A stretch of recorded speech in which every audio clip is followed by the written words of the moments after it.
The Pioneer Players present The Halls of Ivy, a production of COMM 2010 and WVCP. Welcome again to Ivy College, that is, in the little town of Ivy, USA. For many families, breakfast is a small pandemonium filled with the clatter of cups, the confusion of tongues, desperate last gulps of scorching coffee, and the mad dash to the bus station. But for Dr. William Todd Hunter Hall, president of Ivy, and his wife, Victoria, it's usually an unruffled few moments put aside for their private lives. This morning, for instance, Victoria is arranging a bowl of flowers on the table while Dr. Hall is thoughtfully staring at his highly polished spoon. Coffee, Dr. Hall? Thank you, Emma. Did you want me to add some cream and sugar? No need. It would ruin the effect of the spoon. Uh-huh. I'll just leave the pitcher right here. I'm off to do the marketing. Thank you. There now. Nothing like a few well-raised What's the plural of ranunculus, Toddy? Oh, you could express it in 3 different ways. 1, Latin, ranunculae. 2, English, ranunculus lucis. 3, idiomatic. Oh, some of these pretty whatchamacallits. Oh yeah, I'll take it the idiotic way. But they do make a pretty centerpiece, don't they? Ah, ha, they do indeed. Yes, they start the morning off very well. But it is the picture of Victoria, well, and beautifully arranged in the opposite chair, which sustains me for the rest of the day. Oh, darling, I do feel lovely and conceited. At breakfast, too. Where my emotions for you are concerned, the time of day is unimportant. My heart ticks away, but it strikes no hours. Besides, I've never subscribed to the popular belief, originated by some sour cynic and perpetuated by comic strip artists, that the breakfast table is necessarily a battleground, strewn with bad manners and resounding with the clash of personalities. That's because you are a dear love. As my father used to say, the world would be a happier place if people would start the day off by drinking a toast to someone rather than just eating it with someone. Ah, that's a wonderful idea. A toast? Here's to William, the light of my life, from a woman who is extremely happy that I happen to be his wife. Well, the meter may be a bit ragged, but the sentiment is sincere.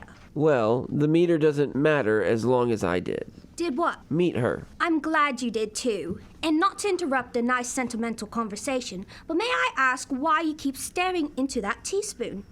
What's the matter with it? Do you need a clean one? No. It's quite clean and handsomely polished. No, I was merely fascinated by the optical illusion caused by the reflections in a concave surface. In it, I am upside down. It's very refreshing. Refreshing? Yes, it's a matter of perspective, of course, but any device which can show things in a new light is both stimulating and therapeutic. Ah, you mean if the world could see itself reflected in a teaspoon, it might stop waving its knives? Something like that, yes. And then, too, there's the school of thought which believes standing one's head early in the morning is stimulating to the brain. It seems good for... Oh, Emma's out. I'll toss you to see who walks to front door on his hands. Have you got a quarter? No, so I'll volunteer.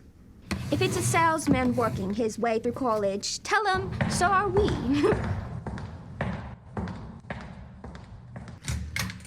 Well, Professor Warren, it's good to see you. Come in. I know it's an unholy hour to call, Doc, but I'm on a tight schedule today. Good morning, Mr. Hall. Well, hello, stranger. Come in and join us for a cup of coffee. All right, Mrs. Hall, but only 4 teaspoons full. And pull down those shades. I've already had my allowance this morning. That housekeeper of mine counts every sip I swallow. I think she's in the Secret Service of my life insurance company. And how is the faithful Miss Prentice? Minding my business as usual. How are you nice folks? Better much now that our favorite history professor has finally decided to pay us a visit. Here's your coffee. Oh, a full cup. Thanks for contributing to my delinquency. I never realized how much I miss you two since I've been fighting with the publishers of that nauseating monstrosity of mine, which appeared under the revolting pen name of Lewin Lafayette. Now they want me to answer all his fan mail. Gee whiz. But I understood you had become reconciled to your triumph as a popular novelist. Oh, yeah, but who am I kidding? I'm a glorious failure, wallowing in a disgusting success. And you love it. It obviously agrees with you. Yes, yes. Now tell us, Professor, how was your lecture tour this summer? Well, Doc, after autographing the umpteenth thousandth copy of The Heart of Passion, I kidded myself into believing that the honking gander that was the old Professor Warren had suddenly become the singing swan, that is, Louis Lafayette. Say, Miss Hall, before I forget what I really came for, have you got a lace tablecloth I can borrow? A lace tablecloth? Why, of course. And you're more than welcome to it. And maybe 4 fancy napkins? I know I'm more the arsenic type than the old lace type, but frankly, I didn't know where else to go on such short notice. Well, I'm glad you came to us, but you sound so desperate about it. Yes, are you testing out a new washing powder to win a prize? You know, I like Quincy's Rinsies. Nope. Nothing as easy as that. I'm giving an unexpected dinner tomorrow night, and I need you too, even more than your tablecloth. Oh? Is that an irresistible invitation, Professor? Thank you. About 7. Black tie, if I can find mine. So long, folks. Gotta meet a plane. Goodbye. Goodbye, Professor.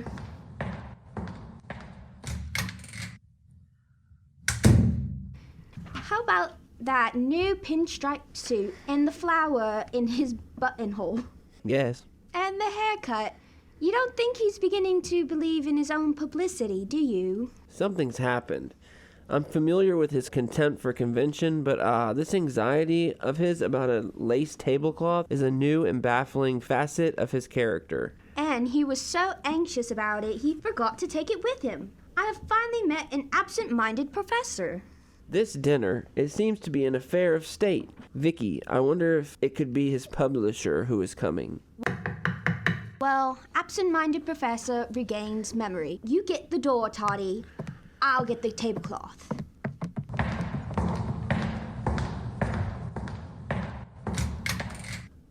Ah, your tablecloth, I presume, Professor? Yep. Guess I left my head at home this morning, Doc. I used to think I remembered everything.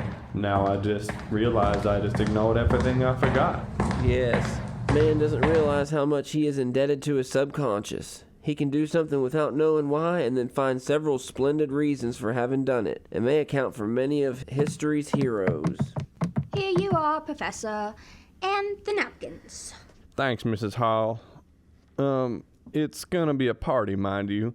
In fact, just you two of you and, Fern. Fern? Yes, Mrs. Winthrop. Mrs. Winthrop? Have we met her? No, I was gonna keep her a secret until the psychological moment, but I guess I better prepare you for the shock. Don't ask me how it happened, but I've got me a lady friend. Why, that's wonderful, Professor Warren. I wouldn't call it shocking, but it is a delightful surprise. Congratulations. Well, thanks. In a way, you might say it was a forgotten moment in my past that caught up with me. In of all places, Salina, Kansas. I was out there on my lecture tour. Fern's quite the literary light out there, you know. President of the Byron Society, no less. A widow. This is the time to go widow shopping, just before Christmas. Ah, yes. Charming woman. Seems to grasp things. Insight, sympathy, genuine enthusiasm. Never known a woman quite like Fern. Which could be explained by the fact that I've never known very many women. Oh, but Fern, wait until you see her. We'll be looking forward to meeting her. Is she staying here in Ivy Log? Huh? Oh, yes. She's visiting with relatives, and she, I persuaded her to stop over at Ivy and see our campus. And? What? What did you say? Well, would you like me to wrap up the tablecloth and napkins? Oh, no, I haven't time, Mrs. Hall. If any of the nosy neighbors see me, I'll just tell them I've started to take in washing. Wouldn't startle them half as much as the truth. Well, I gotta get going. Bye, Professor.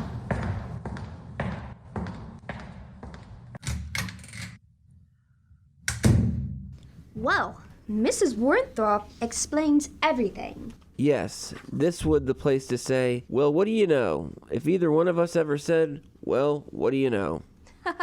Yes.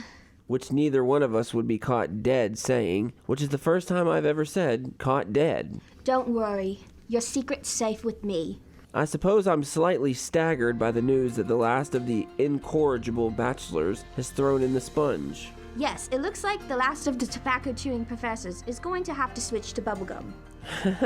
But Professor Warren, he was the one man who always seemed to be self-sufficient, self-reliant, and self-contained entity. Ah, Vicky, I'm afraid he's, got it bad. If your it refers to what I think it refers to, and you got it bad, it isn't bad, it's good.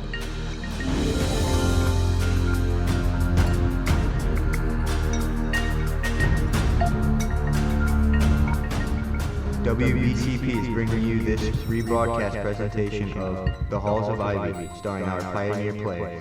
And now let's return to The Halls of Ivy. Dr. and Miss Hall are in Professor Warren's parlor, becoming acquainted with his lady friend, Miss Fern Winthrop. Well, it's been a long time since you've been in my house, folks. Joseph has told me so much about you, too, that I feel as though I've always known you. Well, since Professor Warren always unvarnishes the truth, Miss Winthrop. that leaves us without a pretense to stand on. It puts us at a disadvantage. He told you all about us, but kept you a big secret. Well, Mrs. Hall, you know I suffer from a kind of natural shyness. Yes. I almost said diffidence, but diffidence is used to describe someone's bad manners. Oh, your shyness is one of the sweetest qualities, Joseph. It's what I remember most about you. Fern sees me through the wrong end of the telescope. It was way back, over 40 years ago. I was just a mere wide-eyed child. I remember it as vividly as it was yesterday. Isn't it wonderful how fate kept us apart over the years just so we could meet again at the age of discretion? I don't believe that fate is really blind. Do you, Dr. Hall? It may be due to my own blindness, Miss Winthrop, but I think the best way to keep fate on your side is to have faith. Good, good. Very nice. Well, fate sure lowered the boom on us tonight. Of all the times Burgess has to go and get a sick sister or something. Now, Joseph, tell me the truth. They might as well know that your housekeeper simply walked out on you. Mrs. Hall, you have no idea how insolent she is to him. If there's anything that I loathe, it's a woman who bullies a man. Oh, Joseph dear, I meant the silver-leafed ashtrays, not those old chipped glass ones. Couldn't find them, Fern. Well, never mind, dear.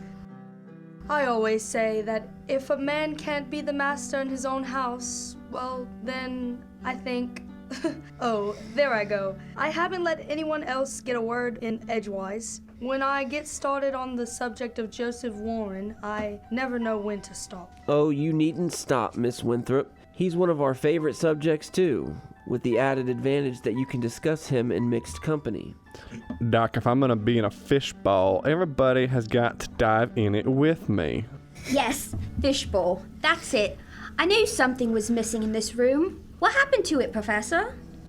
Well, the fish were getting tired of looking at me anyway, so I threw them out, along with that old leather chair of mine. Mrs. Hall, the minute I stepped into this room, I could sense the conflict. That hideous old chair quarreled with everything else in here. Mostly me. Farron's made me realize that the chair is the story of my life. Comfortable, hidebound, and sagging. When I saw Joseph this summer, he kept apologizing for his age. And I said, age is only a habit. That chair was one of his habits. Joseph has a whole new life ahead of him. And I don't just mean because of his novel. There's real poetry in Joseph. I don't claim to be any Lord Byron, but I used to be pretty good at limericks. Wrote one about you once, Doc. Really? Can you remember it? Can a mother forget her children? Certainly I can remember it. Will Hall, Ph.D. and M.A., solves difficult problems each day to keep his school in the groove, which just goes to prove he's the will that proves there's a way. Very flattering, Professor. It's refreshing to be the subject of a limerick that can be quoted without sending the children out of the room. I'm so glad you mentioned Byron, Joseph. I can't wait to talk to you people about him. He's my subject, you know? I can quote him for hours and hours if I get started. Oh, you people must be starving. Of course I hadn't expected to cook tonight, but when that woman left so unexpectedly... Is there something I can help with, Miss Winthrop? I used to slice bread quite neatly until the bakers, in a fit of jealousy, started selling it already cut. Oh, no thank you. It's all in the oven. It'll be done in 15 minutes or so. I do have a few canapes. Will you excuse me? And Joseph, Yes. would you mind helping me, dear? Make yourself at home, folks. Coming, Fern. I love that old leather chair, Toddy. It was the nicest thing in the room. Yes, it was comfortable, wasn't it? And Burgess was a very valuable woman. I miss the fish too. Such good little things. They never jump in your lap to have their ears scratched. Oh dear, I hope my first impressions won't last. Oh, Vicky, I'm reminded of a scene in my parents' living room. I brought one of my first girls home to meet them. Of course, mind you, it never amounted to anything. You don't have to explain, darling, at this late date. I was both apprehensive and defensive. I so wanted my mother and father to approve. Well, come on, what did they do? Nothing. Very effectively and with great charm, they did nothing, and it broke the spell. I learned then that non-intervention in matters romantic is the highest form of diplomacy, and the course of true love is not banked on the sharp turn.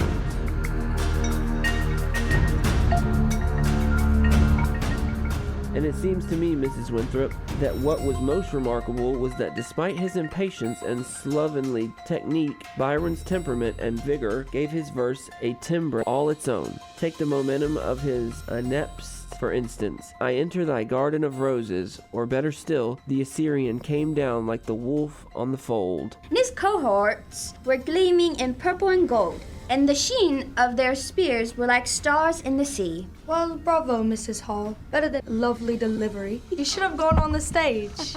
I gave it some thoughts one time. You should have obeyed the impulses, dear. Ah, Joseph, do you remember the first time I read that poem to you? Yeah, I remember that. And best of all, of course, is the one that every woman wishes was written for her. She walked in beauty, like the night of cloudless climes and starry skies. And all that's best in dark and bright meet in her aspect and in her eyes. Thus mellowed to tender light which heaven to gaudy day denies. Oh, what fun! You see, Joseph, this is what I meant by companionship I said you needed. Well, Fern, I guess I'm not as pig-headed about poetry as I used to be. Ah, Miss Winthrop, you are a remarkable woman. You have accomplished the impossible. I have been able to discuss a good many things with my friend here, but every time I mentioned a poet, especially one of the romantics, the wall of indifference became impenetrable. Congratulations, Professor, and welcome to our Association for Incurable Romantics. Well, we are certainly all in tune with each other tonight, aren't we? Through poetry, we are part of the larger harmonies around us. Poetry helps to brighten up the world for us, doesn't it, Dr. Hall? Yes. A poet himself once observed that if you take an old, dull brown penny and rub it vigorously with wet sand, the penny will come out a bright gold color, looking as clean and new as the day it was minted. Poetry has the same effects on words, and our world as wet sand on pennies. Emma.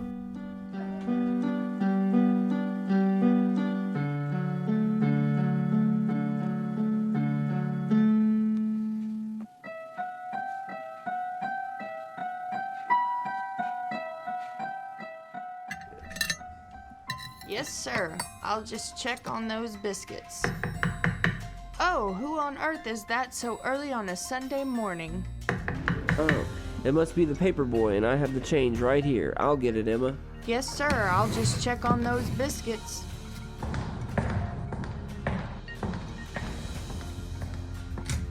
Why, good morning, Professor Warren.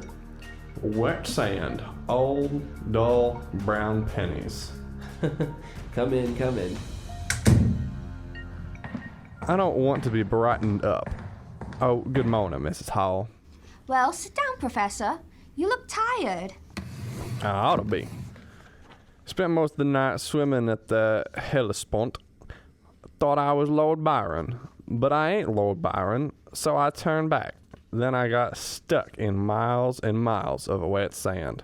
I woke up. It was 3 a.m. and I couldn't get back to sleep. So I came over to tell you folks that I woke up. Well, good morning, Professor. I want to know one thing, Doc. Are you trying to marry me off to that wet sand? Oh, I'll have to parry that question with another, Professor. Why do you assume that I should be trying to marry you off to anybody? Doc, what happened to me? Does the brain really soften when the arteries start to harden? I guess if I had any blood left in me, I'd be blushing with shame. What for? The only thing worth blushing for, sheer stupidity. For not recognizing that the spots in front of my eyes were just plain dust without any stars in them, and for leading on a kind of pleasant woman. I can only redeem myself now by saving her from an unhappy life with me. Mrs. Winthrop seemed to be extremely happy with you last night. Not when I took my charm off. What did you do? I just stopped being Louis Lafayette and became Joe Warren again. First I told her what I thought of Byron. It was plenty. It was not enough. Then I told her I wanted my old habits back. The old leather chair for one, and the fish. But what really threw her was when I took out my plug of chewing tobacco. You see, I got honest again, Doc. You folks know that I'm a pretty cranky old man when I'm my true self. No, we don't know anything of the kind. Frankly, I agree with what Mrs. Winthrop said about you. And what was that? Well, you don't have poetry in... No. How you express yourself. I've learned that if one looks over the wall, however high and insurmountable it may seem, one will always find the garden in the heart of any man. Well, maybe, Doc. But we don't all grow roses, do we? Maybe some of us just have a small backyard with one shade tree, and have grown so used to it alone that we don't know how to share anymore. Well, so long, folks. Goodbye, Professor. Goodbye, Professor. And we're glad you're back. Gee, thanks. Maybe you two didn't have anything to do with saving me and Fern from a fate worse than, well, but I want to thank you anyway, because I think maybe you did. And to quote Byron for the last time, maybe I am ashes where I once was fire, but when you get along toward winter, there's nothing like ashes to keep you from slipping.